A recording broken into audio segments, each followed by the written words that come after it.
خلیفہ ہارون رشید کے دور میں بغداد میں ایک درویش رہتے تھے۔ ان کا نام بہلول دانا تھا۔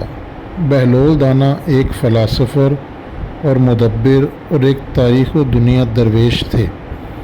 ان کا نہ تو کوئی گھر تھا اور نہ ہی کوئی ٹھکانہ تھا۔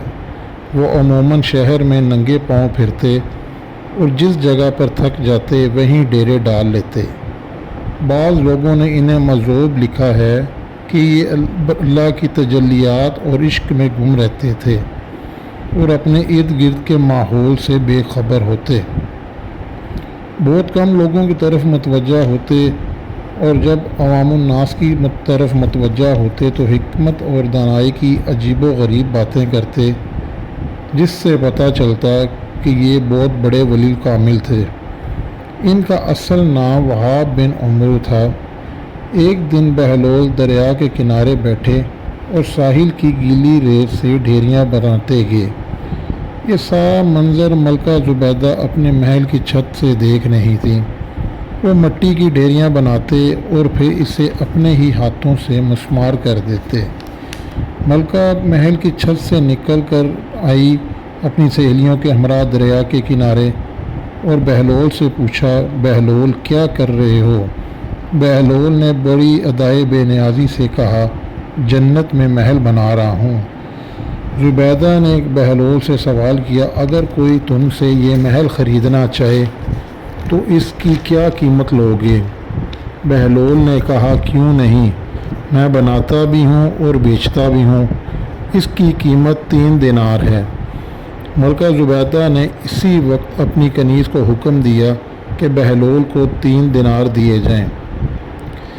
واپس محل میں آ کر یہ تمام واقعہ ملکہ نے اپنے شوہر ہارون رشید کو بتایا۔ خلیفہ نے یہ واقعہ مذاق میں ٹال دیا، اور رات کو جب ہارون رشید سوئے انہوں نے جنت کے مناظر دیکھے، پھل، آبشار، پھول، بڑے بڑے محلات دیکھنے کے بعد ان کی نظر ایک سرخ یاقوت کے محل پر پڑی۔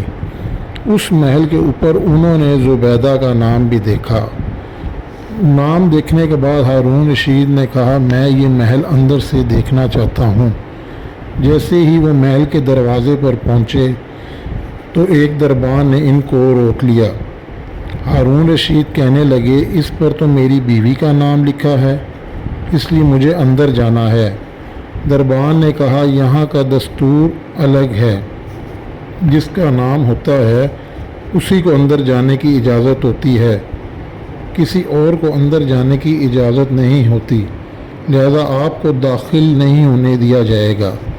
جب دربان نے ہارون رشید کو پیچھے ہٹایا تو ان کی آنکھ کھل گئی۔ جب وہ بیدار ہوئے تو بہت پریشان ہوئے اور ان کے دل میں خیال آیا کہ بہلول کی دعا زبیدہ کے حق میں اللہ رب العزت نے قبول فرما لی۔ وہ ساری رات اسی سوچ میں کروٹیں بدلتے رہے۔ چنانچہ اگلے دن وہ بہلول کی تلاش میں نکل پڑے۔ کچھ دور جا کر انہوں نے دیکھا کہ بہلول ایک جگہ پر بیٹھے اسی طرح مکان بنا رہے ہیں۔ ہارون رشید نے پاس جا کر بولا، بہلول السلام علیکم۔ بہلول نے جواب دیا، وعلیکم السلام۔ ہارون رشید نے پوچھا، بہلول کیا کر رہے ہو؟ بہلول نے بڑی شان بے نیازی سے کہا، جنت کے محل بنا رہا ہوں۔ خلیفہ نے کہا، محل بیچو گے؟ اس نے کہا، کیوں نہیں، میں بناتا بھی ہوں اور بیچتا بھی ہوں۔ خلیفہ نے کہا، تو بتاؤ ایک محل کی کیا قیمت ہے؟ بہلول نے بے ساختہ کہا، تیری پوری سلطنت۔